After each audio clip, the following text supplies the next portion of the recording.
Welcome to Reach the World ASAP. They called Capernaum Jesus' city. He wasn't born there, he wasn't raised there, but it was his city.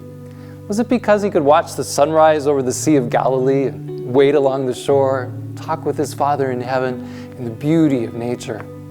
Or was it because he enjoyed eating and talking with Peter and Andrew at their homes, with their families? James and John, Matthew too, that was where he called them from. I think it was much more. Capernaum was a town of about 1,500 people. It was right along the international roadway known as the Via Maris. Caravans traveled from Egypt to Babylon and back again. And traders and travelers would come down from Damascus on their way to the Mediterranean Sea, and then return with exotic goods and amazing stories. I believe this was Jesus' city, in a good part because he loved the world next door. One day as Jesus walked into Capernaum, a Roman centurion approached him. His request was direct and he was deeply in earnest. "Lord," he said, "my servant is lying at home. He is paralyzed and he's terribly miserable." Now, to understand the depth of the story, we have to try to put ourselves in the place of his disciples and the other Jews who were close by. We know they didn't like the Romans.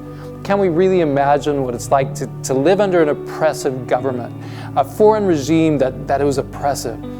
I have friends who have. As an ethnic minority, they regularly watched in horror as government soldiers would raid their villages, butcher their animals, abuse their family members. Can you imagine their hurt? Can you feel their hatred? Granted, this centurion in the story was different. In Luke 7, it tells us that some of the elders asked Jesus to help him because he loves our nation and he built us a synagogue. But I wouldn't think that would change too many of the villagers' opinions about him. After all, he was still Roman. He was in charge of a whole garrison in Capernaum, and those soldiers who lived there were soldiers and despised and hated foreigners. Probably most of the villagers wished those people dead. Jesus simply said, "I will come and heal him." There was no hesitation. "I will come. Let's go." Jesus has no prejudice, no bitterness, only love, and that love flows over to the world next door. But the centurion is not asking Jesus to come. "I'm not worthy. I'm not good enough to have you come under my roof. Please, just speak a word, and my servant will be healed." I can see Jesus slowing his pace. His smile broadens. He's touched by the man's humility. The centurion presses his point home. "I also am a man under authority. I have soldiers under me. I say go, and he goes. I say come, and he comes. I say do this, and he does it." The Gospel of Matthew says, when Jesus heard it, he marveled. Now, nowhere else in the Bible does it say that he marveled at someone else. This word marvel is used to describe what people did when they saw Jesus heal a leper, or cast out a demon, or calm the angry sea. So why did Jesus marvel? He told us. He said, "Assuredly I say to you, I've not found such great faith, not even in Israel." He was amazed. He marveled at this foreigner's faith.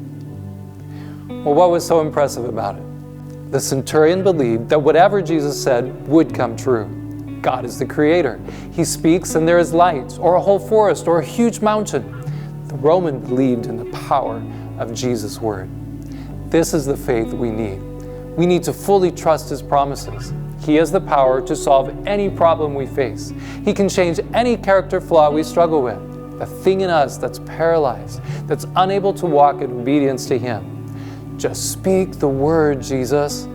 This is the faith that brings us to salvation, and that's what the Roman soldier had. Jesus' excitement, his amazement bubbled over. "And I say to you, that many will come from east and west and sit down with Abraham, Isaac, and Jacob in the kingdom of heaven."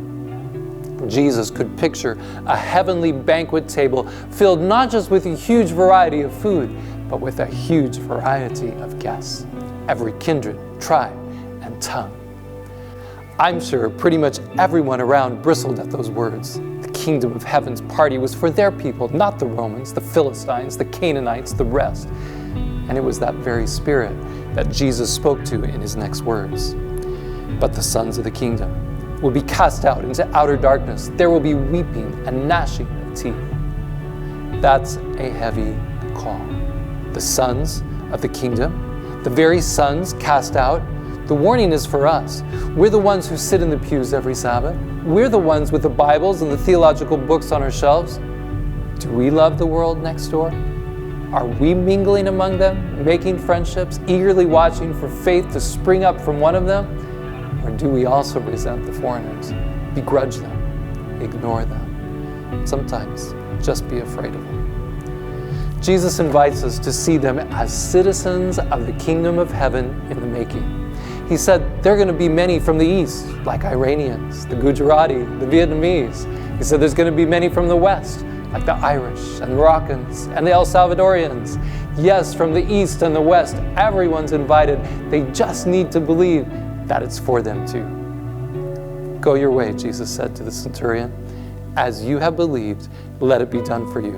And his servant was healed in that same hour. Jesus is my favorite missionary.